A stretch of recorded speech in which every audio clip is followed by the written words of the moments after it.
Namaskar. My mission Sanatana Dharma continues. Last week we explored the profound and unshakable principle of law of karma, the invisible architecture governing action and consequence, shaping not only our present but also our future.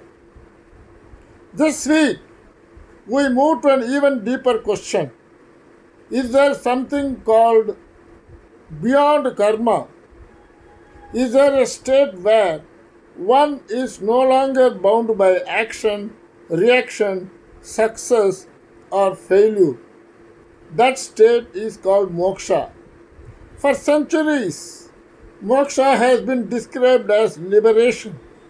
But liberation from what? Is it liberation after death? Escape from worldly life? Or a psychological freedom available here and now? In today's hyper-connected world, where stress is constant, identity is fragile, and achievement does not guarantee peace, the relevance of moksha is more urgent than ever. Today's exploration is not religious preaching. It is a deep inquiry into consciousness, identity, and freedom. Let us understand moksha not as mythology but as the highest science of inner clarity.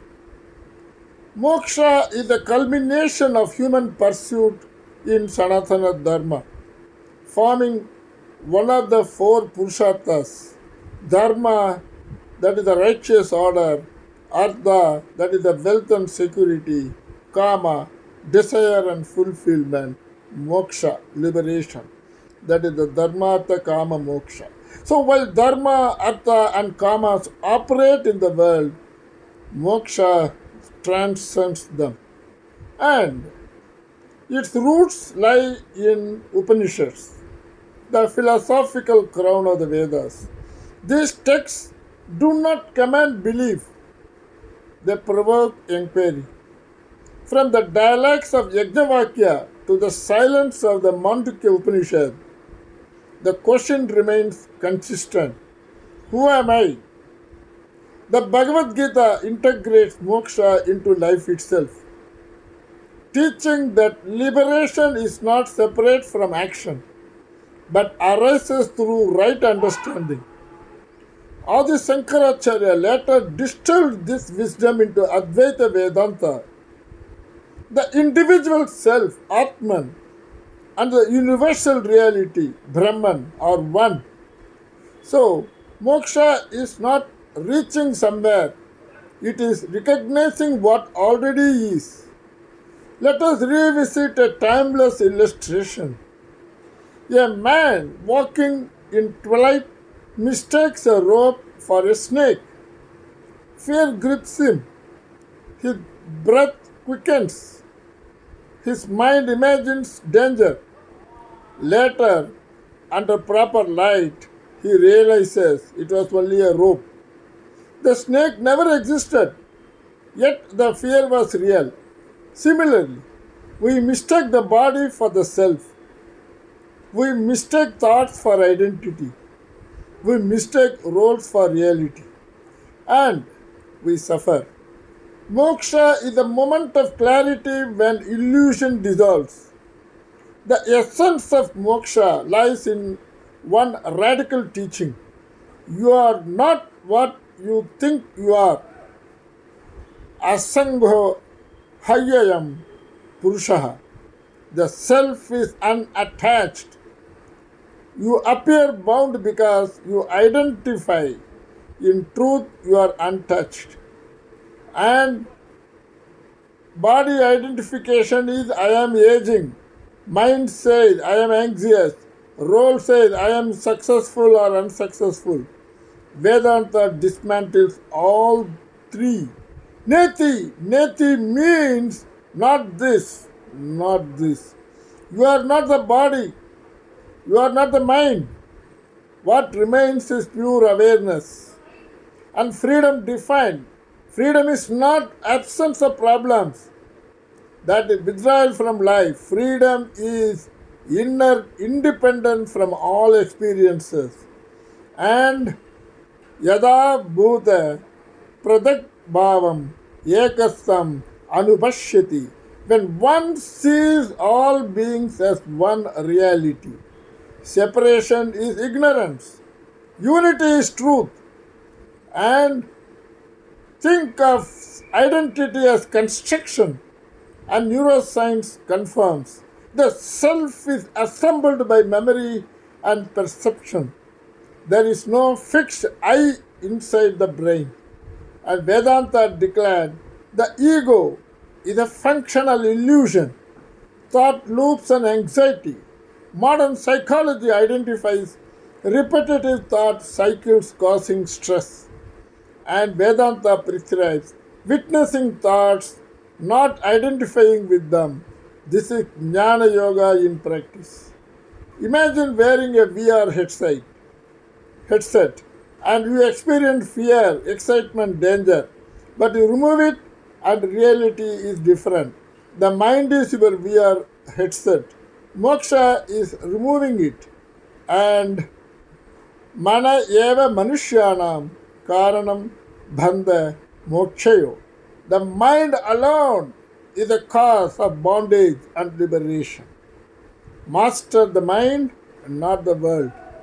And for the message of for the 21st century youth, you are growing in an age of information overload, digital comparison, constant pressure to perform. You are told to build a life. Vedanta asks you to understand life. You are not your thoughts. Thoughts come and go. The observer remains. The observer is you. And success without inner clarity leads to emptiness. So Moksha teaches achieve but don't attach. Failure is an event, not identity. Vedanta frees you from psychological burden. Love deeply but without possession. Attachment says, you complete me. Wisdom says, I am complete, I share. And ego seeks validation, whereas self seeks truth. The shift from ego to awareness is moksha. And vidya vinaya sampante brahmane gaviha hastini.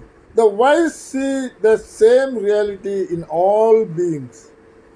True intelligence is not comparison, it is equal vision. So, practical steps for the youth. Daily silence 5 to 10 minutes. Observe thoughts without reaction. To reduce identity dependence on social validation.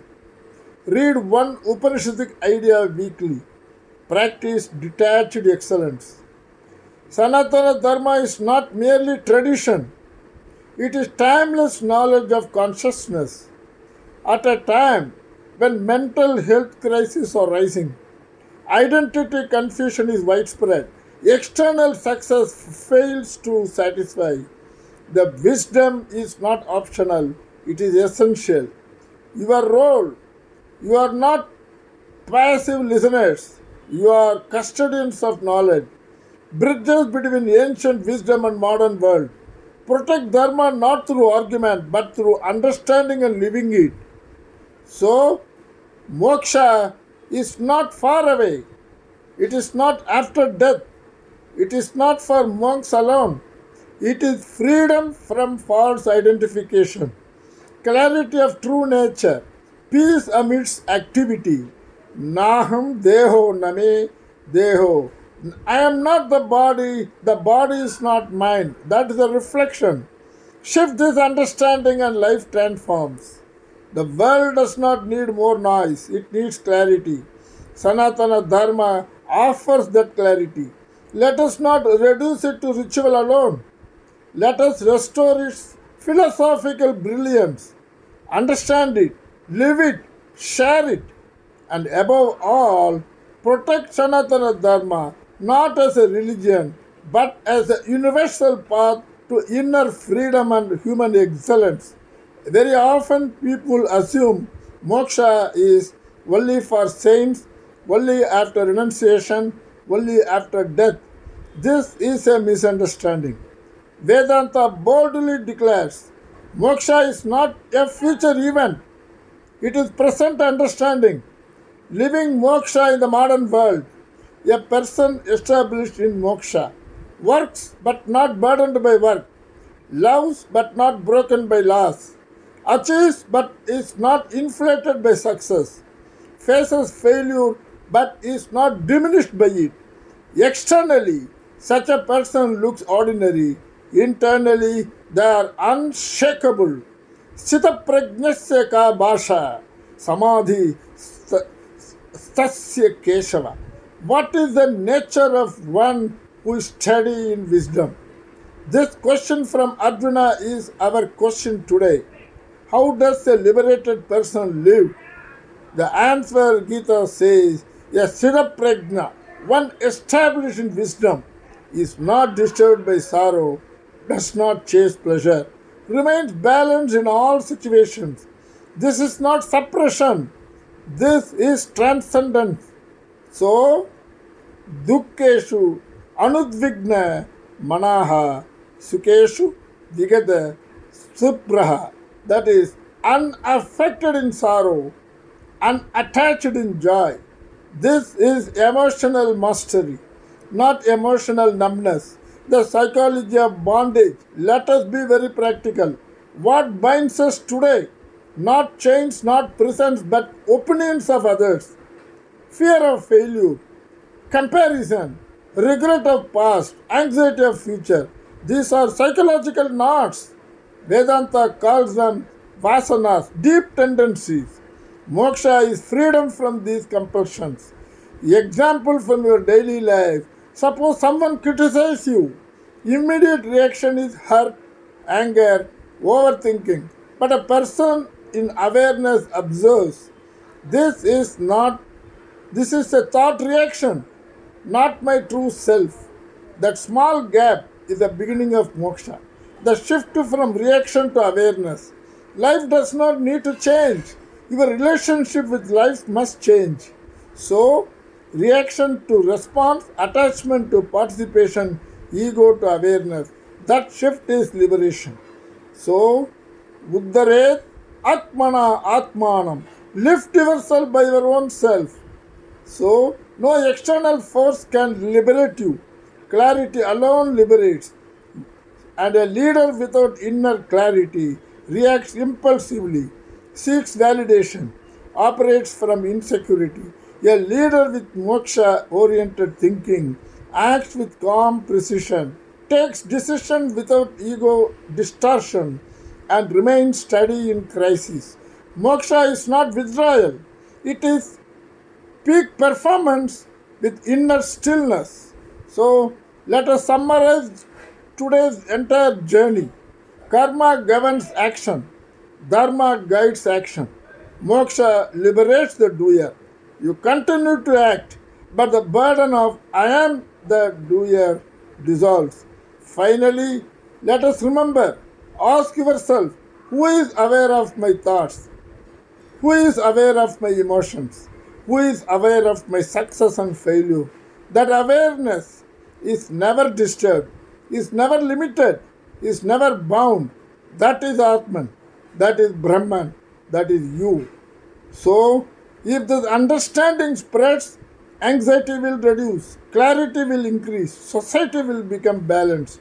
That is why Sanatana Dharma is not just heritage, it is humanity's future knowledge system. Let us arise, not in arrogance, but in awareness. Let us live, not in confusion, but in clarity. Let us lead, not in ego, but in wisdom.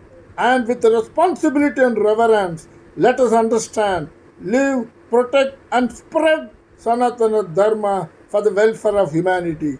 Om Tat Sat. Best regards, Raju Krishnan, Hyderabad.